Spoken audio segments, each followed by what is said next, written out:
Pembelahan sel secara mitosis terjadi pada sel tubuh atau sel somatik. Contoh regenerasi ekor pada reptil. Pembelahan mitosis didahului pembelahan inti sel menjadi dua inti yang memiliki materi genetik yang sama, kemudian dilanjutkan dengan pembelahan sitoplasma. Pembelahan mitosis ada 4 fase, yaitu profase, metafase, anafase, dan telofase. Pada pembelahan sitokinesis terjadi pemisahan sitoplasma sehingga terbentuk dua sel yang identik. Pada fase istirahat atau interfase, sel tidak membelah tetapi bermetabolisme.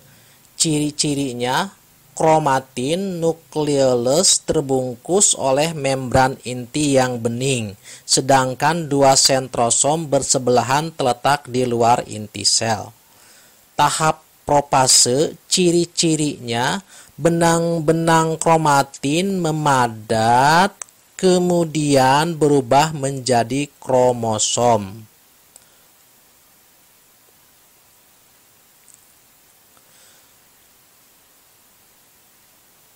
Nukleolus menghilang, membran inti sel pecah, sentrosom bergerak saling menjauh menuju kutub-kutub yang berlawanan. Spindle semakin memanjang membentuk unit mikrotubul dengan ujungnya menempel pada sentromer.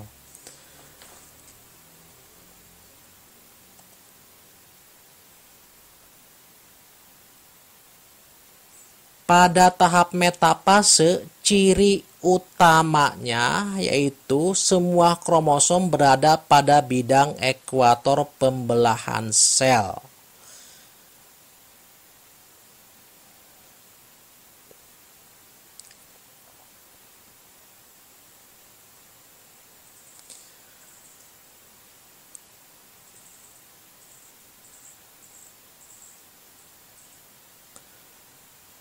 Tahap anafase, ciri-cirinya ketika kromosom mulai memisahkan diri menjadi kromatid.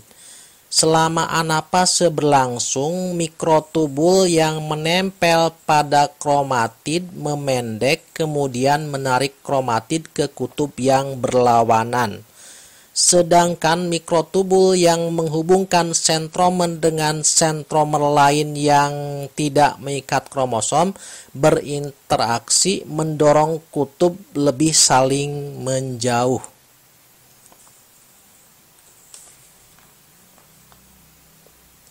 Tahap telofase merupakan tahap akhir pembelahan sel dengan ciri-cirinya kromosom berada pada kutub masing-masing kemudian berubah menjadi benang-benang kromatin. Terbentuk lagi membran inti sel, nukleus dan nukleolus nampak lagi. Dan secara serentak, sitoplasma mulai membelah dengan membentuk lekukan yang semakin dalam dan akhirnya terbentuk dua sel yang identik dengan jumlah kromosom dalam keadaan diploid.